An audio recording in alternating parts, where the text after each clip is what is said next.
Hiya, troops. My name's Skipper. You probably recognize me from my wildly successful Madagascar movies. I stole a lot of scenes and a lot of hearts. But I wasn't born a handsome and well-dressed movie star. No! The talented people at Dreamworks Animation made me what I am. Now keep up, privates. Yes, sir. It's no walk in the park making an animated feature film. Takes grit, spit, and a whole lot of duct tape to get these movies out there to John Q. Public. Now this beautiful piece of machinery here is the pipeline. Movies flow in only one direction in my version, but in reality, a scene can make stops out of order, in reverse, loop-de-loop. You get the picture. But we're gonna keep it simple for now and go straight forward through this baby. We have 15 stops to make, so strap on your safety goggles, hold on to your butts, and let's dive into the first stop.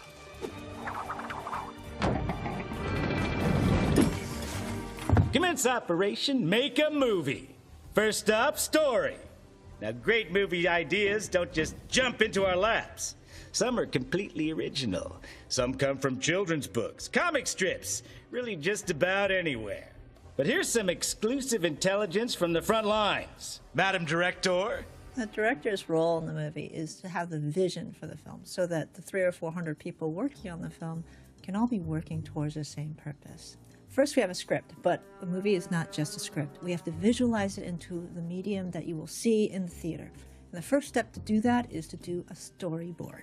The job of a story artist is to take the script and to kind of draw out the comic book version of the movie. We draw thousands of drawings to kind of come up with a sequence, and we take that, we pitch it back to the director, to the story team and producers. They get the visual concept of what the script could be. If everybody likes it, which is doubtful. Well, it's not that doubtful. We do good work, and sometimes they really like it. The story panels are turned over to the editorial department. Yeah! Shiitake mushrooms!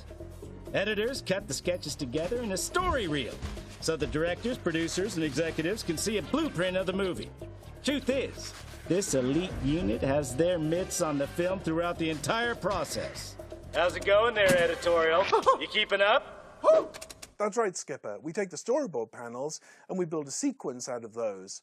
At that time, of course, we don't have any dialogue because the actors have not recorded yet. So we record ourselves doing the voices, the director, storyboard artists, whoever's kind of around who can do a relatively good performance. We then add a little music, sound effects, whatever's needed to tell the story. We try to make it as polished as possible. So that storyboard reel becomes the sort of foundation of the movie. Normally editing is associated with the post-production side of movie making, but in this case, you're right there at the very beginning. You're throughout the whole process, but at the very beginning is quite critical because you're still trying to figure out what the movie's about, and it's really great to be part of that process. Ooh! Holy pollywogs! Curse my dibble diet. Hey, who left these paint cans lying around? Kathy? Sorry, Skipper. The art department is made of a bunch of artists, and they're called visual development artists. The reason is because they develop things visually. The film has to have a look. So the artists will sit down at their computer, or at their pencil and paper, or whatever medium they work in, and they will create what the film looks like. Everything from the characters, to the props, to the environments, every single thing that you see in the film is designed by an artist. And it gets approved by the art director or production designer, and then we as an art department put it in front of the director to see if it's the film that he wants to make.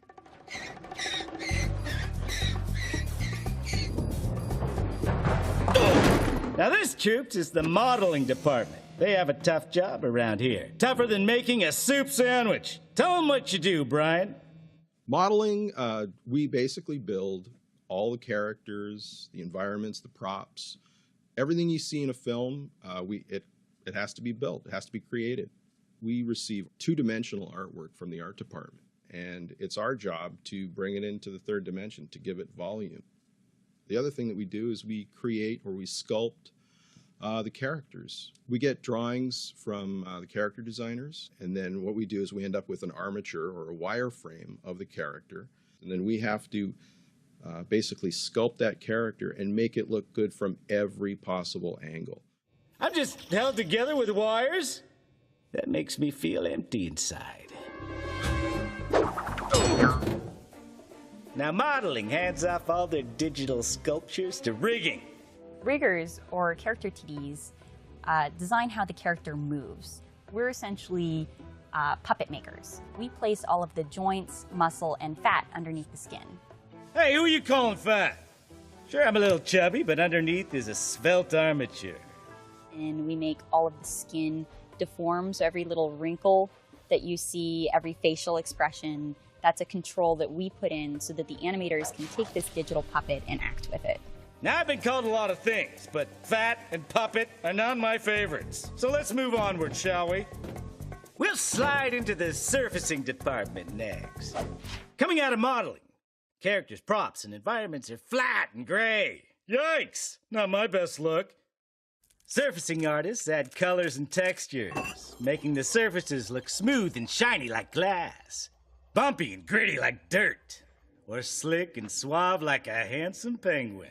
Surfacing artists determine the surface quality of particular assets or characters. Basically, the color, the texture, or how the light interacts with the surface itself.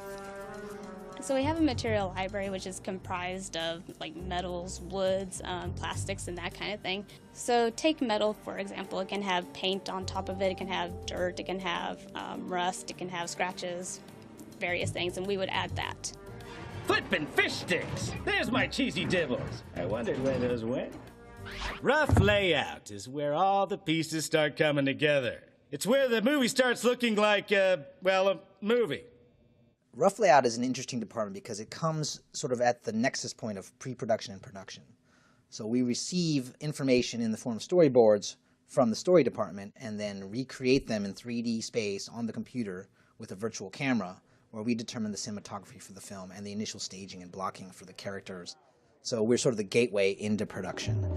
Final layout. Sounds like we're almost done. But guess what? We're not. By a long shot. That's right, Skipper. After Rough Layout finishes their shots, the first job we do is to prepare the shots for animation, and that's called anim prep. We'll create a master shot, replacing all the simplified characters in geometry with a higher res version that other departments have created. And we'll prepare that for animation by placing in the character in a start position, and animation will take that scene and animate it. Then the shot will come back to us and we'll do final set dressing. We also do a stereo pass where we'll set the stereo for the left and the right eye. We are preparing the final composition. We look for opportunities to try to have it an immersive experience and to draw in the audience. The character animators start bringing the characters to life. So in traditional animation, we used to draw all the keyframes of the character, and then that would get played back at 24 frames per second. So nowadays, we don't really draw that much anymore. We really just kind of pose out the character using this CG puppet. There's sometimes 3,000 controls in one character. With the dragons on How to Train Your Dragon, we had 5,000 to 6,000 controls. Animation is basically like, if you were to compare it to live action filmmaking, we're kind of like the actors. So we'll look at reference online, we'll shoot reference in the acting room, and then we'll import that a lot of times into our software, and we'll use that to start animating. We try to bring the personality and the performance to the characters, and we figure out how they walk, how they talk, how they move. Now remember, that elite unit editorial has been keeping the movie together this whole time. How's it going there, editorial? You keeping up? Yes, Skipper. Tight fit. Oh, I wish I didn't find those cheesy devils. Someone slimmed down my wireframe. The crowds department is in charge of the extras of the film. That's right, Skipper. Ideally, an animator in the animation department would be able to animate all the characters on screen. But if there's just too many to handle, then that becomes property of the crowd department, because there's just no way that one human can animate all those things. So we'll try and achieve the performance that the director wants through automated ways. We'll create just a few little animations that can be applied en masse to a whole bunch of characters. Walking, talking, buying a hot dog, whatever actions we need for a particular scene. And then we'll take all those actions and put them together with a brain, like a robot brain that decides what actions to use when. And in the end, we can achieve a performance that looks like a crowd doing a multitude of different actions. Character effects are all the things on a character's body that need movement and style. The character effects department is responsible for everything that's moving on a character that is not the character animation itself. We do clothing simulation, hair dynamics, fur interaction, prop animation, anything that characters are interacting with. If we need to put the squish in a character's fingers when they interact with the object, if they sit on a couch and the cushions underneath them need to bulge and deform, that's character effects. Time for effects! The fun stuff! Explosions, demolitions, massive wreckage and destruction. The kids love it! Whoa, whoa, whoa. It's not just explosions and demolitions. We do a ton of different things. We, at effects, have to pay attention to all the little details that you take for granted in live action. So little things like footprints or leaves rustling in the wind, we actually make those happen. And it's not just that. When you have dragons or fairies changing color, we come up with techniques to do things that nobody has seen before on screen. The other end is make sure that the fire or the smoke looks just right. So we are the general problem solvers of the production pipeline. In other words, we get nothing for free. Hoover damage! The pipe has sprung a leak. Kowalski! Secure those lug nuts. Excelente. And that's why we have TDs, or technical directors, to step in when disaster strikes. This pipe has more twists and turns than a whale's intestines. Don't ask me how I know. Just keep up, troops. Next up is the matte painting department. So in our animated movies, the characters act on a set that comes from modeling. We take care of everything that's beyond that set. So lots of skies, lots of clouds and mountains, vistas of all sorts, sometimes cityscapes. The art department does wonderful color keys that kind of inform what they want to see in the backgrounds. Then we take assets built from models that may exist beyond that point of the set and do paintings that use the art's color keys as like a touch base. What you end up with is an image which is like the last puzzle piece that slides in the back of everything. Hey, turn on the lights. Without lighting, stuff would be really, dark. So in lighting, we take the cameras, we take the models, we take the animation, and we take the surfacing, and we use computer animated lights. We then use our compositing software to combine that with the matte painting to get the overall look of the final shots. We're always looking for ways to bring more emotion to the tale, to create compositions that help tell the story. Hey, this thing's starting to look classy. About time. Ooh, things look steamy down in editorial. Yep, things are moving nicely. Clean up. Image filing artists. Clean up all the popping, buzzing, smuts, and other undesirable rendering artifacts from our images. Well, we're just about out of this gorgeous pipe. And what do you think comes out of the other end? A movie! Almost, Skipper. First, we have to complete the music and sound. While all that great work is being done at Dreamwork's campuses, a composer comes in and writes some music that heightens and enhances the story, and will record the actual score with an orchestra.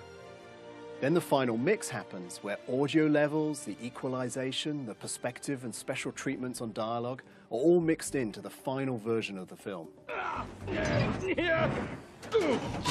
And Viola! A perfectly formed animated feature film is born. Hello, little guy. We started with an idea, wrote a script, storyboarded, visualized, matte painted, modeled, rigged, surfaced, recorded, laid out, animated, affected, lit, and boom. Released. That, friends, is how you make a movie. Nice.